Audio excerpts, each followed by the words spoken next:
नमस्कार। आइए सबसे पहले बात करता हूँ आपकी कनिष्ठा उंगली के बारे में।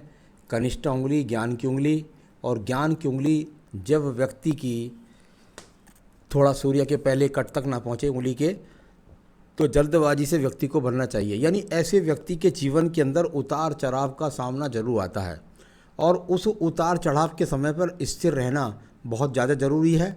उस समय का थोड़ा इंतजार करना चाहिए, जल्दबाजी से काम नहीं लेना चाहिए, वरना आपको नुकसान हो सकता है। क्योंकि उंगली की गहराई भी जब बुद्ध पर्वत की तरफ ज़्यादा चली जाए तो व्यक्ति को धन हानि हो जाती है, कर्ज का सामना हो जाता है। तो जल्दबाजी से आपको बचना है। आपके जीवन में उतार चढ़ाव चल रहे हैं, सबके में आते हैं, और आपको थोड़ा धैर्य करना चाहिए। अब बात करता हूँ मैं इसके बाद में सीधा सूर्य की उंगली के बारे में।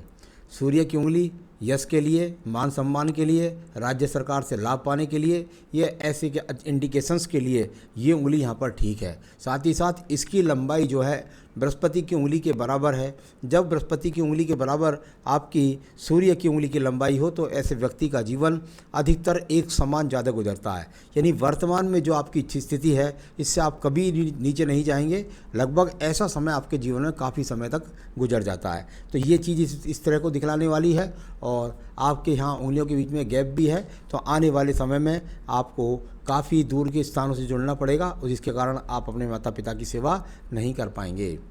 आइए अब बात करता हूँ आपकी शनि उंगली के बारे में। शनि की उंगली धन की मजबूत स्थिति के लिए जानी जाती है, और इसके सेकंड पर यहाँ हल्के हल्के कट मौजूद हैं। सेकंड और थर्ड पर भी एक मोटा कट मौजूद है।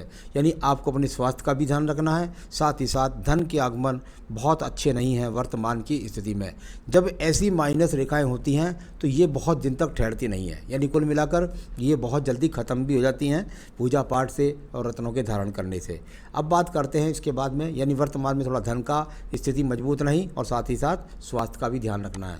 बात कर लेता हूँ आपकी बृहस्पति की उंगली के लिए। बृहस्पति की उंगली जहाँ ईश्वर की इच्छा के लिए, यानी ईश्वर का वरदान प्राप्ति के लिए, और साथ ही साथ यदि मैं देखूँ तो इसके सेकंड पर भी कुछ कट के निशान, यानी पत्नी के साथ व्यवहारिक रिश्ते वर्तमान में भी आपके खटास भरे हैं।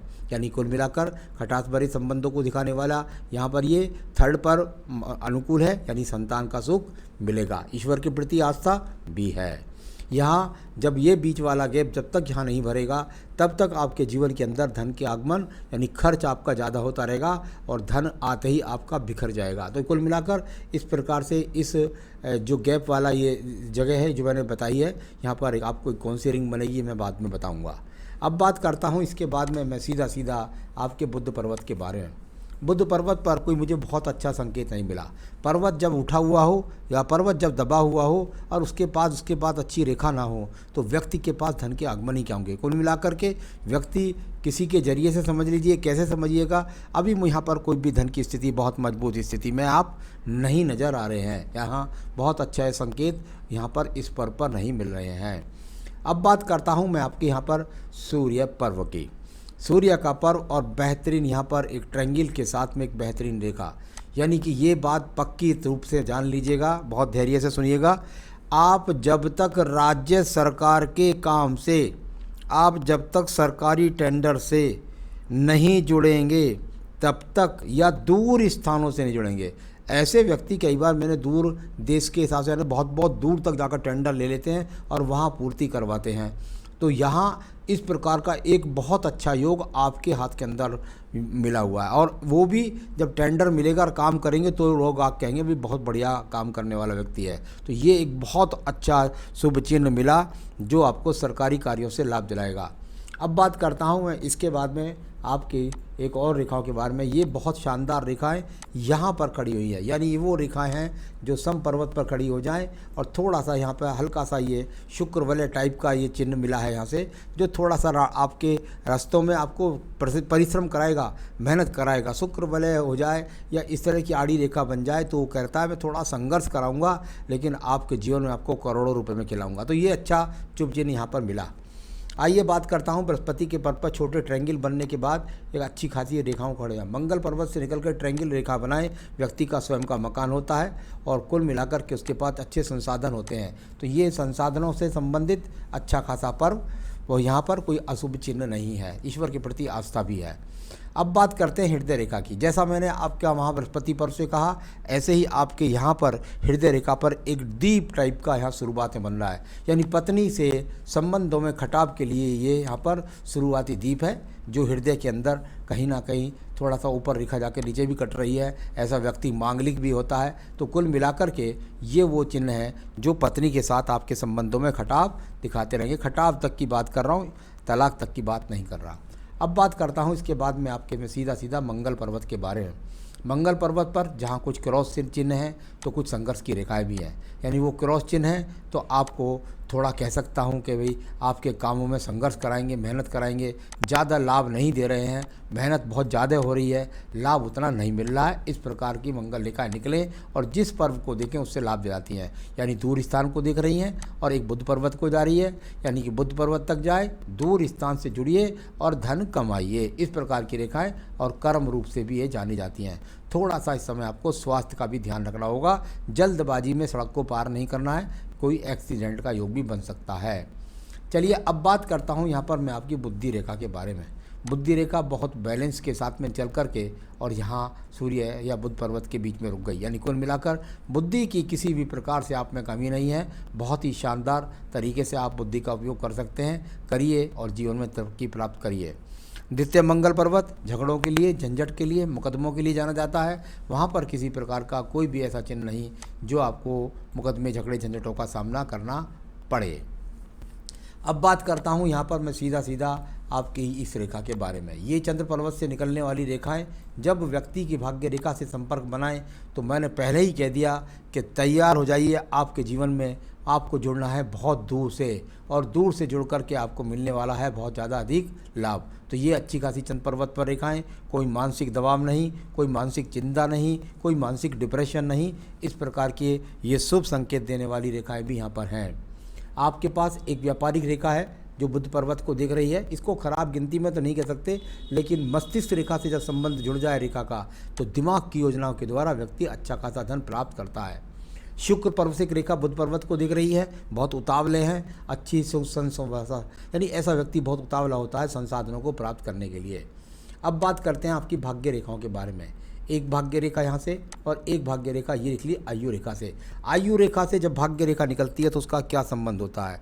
उसका संबंध होता है कौन से वर्ष में आपको ज़्यादा तरक्की मिलेगी, यानी आने वाले समय में आपके, मैं समझता हूँ 43वें वर्ष में आपको बहुत अच्छा, यहाँ आपकी आयु रेखा से एक रेखा निकलेगी जिसमें आपको बहुत अच्छा 43-44 के आसपास में बहुत अच्छी उन्नति मिलेगी।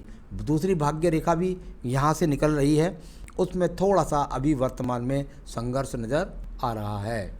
अब बात करता हूँ इसके बाद में मैं आपके शुक्र पर्व के बारे में। शुक्र पर्व अच्छे संसाधनों के लिए जाना जाता है, चरित्र की खराबी के लिए जाना जाता है, साथ ही साथ जाना जाता है पत्नी से खराब संबंधों के लिए।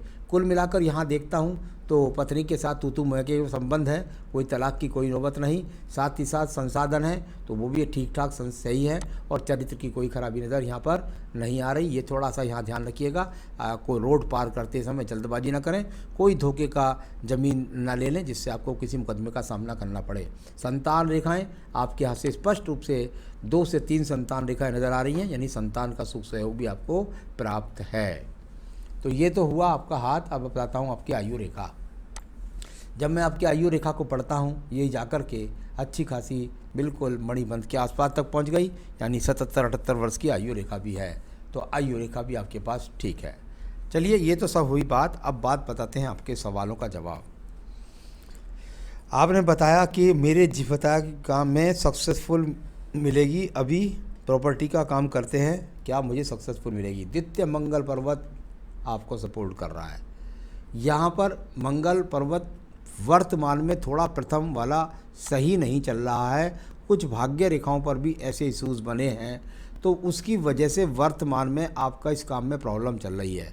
लेकिन एक बात मैंने आपको पहले भी बता दी थी कि आपने पूछा कि मैं दूसरा कोई काम करूं क्या, प्रॉपर्टी का काम करता हूं, तो यहाँ दूसरा क्या करूं उससे मुझे लाभ मिल जाए, तो मैं बता देता हूं आपको, दूसरा कोई काम नहीं करना, सिर्फ काम करना है तो वो करना है केवल आपको सरकारी ठेके मिल जाए, नगर पालिका के ठेके मिल जाए, किसी भी तरीके से जो भी है वो राज्य सरकार से मिलकर के जो काम मिल जाए वही काम आपको करने हैं, काम आपका यही बनता है। तो इसी को करिए, मंगल के काम करिए, प्रॉपर्टी का करिए, ज़मीन का करिए, बिल्डिंग बनाइए, बदरपुर बेचिए, सीमेंट बेचिए, तो कुल मिलाकर उनकी एजेंसी लीजिए, तो मंगल खेती बाड़ी कीजिए, यानी कुल मिलाकर मंगल का काम आपका ही बनता है।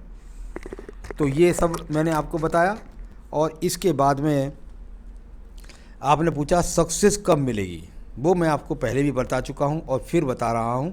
आपका जो कर्जा वर्जा है वो सब, जो कुछ भी आपका अच्छा समय आने वाला है, अभी आपका थोड़ा संघर्ष चलेगा।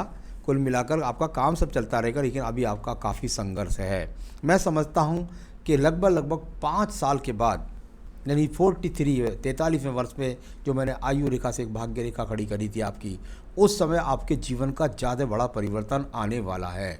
तो उस समय का इंतजार करिए आप, और वर्तमान की स्थिति से निकलने के लिए मैं जो उपाय बताता हूँ वो करिए। फिर देखिए आपका कर्जा भी उतरेगा धीरे धीरे और आप बहुत अपने आप में रिलैक्स पाएंगे। तो कुल मिलाकर जैसी मैंने बताया उसकी भूमिका तैयार करिए, धीरे धीरे आप निश्चित रूप से एक अच्छे बड़े पैसे धन वाले व्यक्ति जीवन में बनेंगे, इसमें कोई भी शक नहीं है। अभी 5 साल, लगभग 4 से 5 साल आपको इंतजार करना पड़ेगा। थोड़ा ठंडा रहने वाला है मामला, मैं ख़राब नहीं कह रहा हूँ, ठंडा रहने वाला है। उसको अच्छा करने के लिए क्या करें, देखिए आपको सरकारी टेंडर तो मैंने बता ही दिए। दूर स्थान से जुड़ना है आपको, जितना दूर स्थान का टेंडर मिले उसको करिएगा, ये भी पक्की बात हो गई। आपको क्या करना चाहिए बता देता हूँ। आपको प्रतिदिन अपनी पूजा के अंदर हनुमान अष्टक, बजरंग बाण, हनुमान चालीसा, जो कुछ भी कर सकें वो करें। साथ ही साथ बजरंग बली का मंगलवार का प्रसाद बांटें।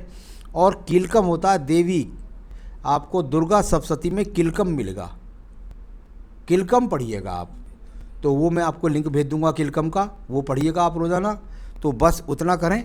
और जो मैंने रतन बताया है, ये रतन जल्दी से जल्दी धारण करिए, क्योंकि ये आपको वैवाहिक सुख के साथ साथ आपके जीवन में तरक्की, उन्नति, सही डिसीजन और दूसरे ग्रहणों से शक्ति प्राप्त करके आपको काम दिलाएगा। तो ये बनता है आपका फायर ओपल, जो इस गैप को भरेगा। इसे जल्दी से जल्दी धारण कर लीजिए।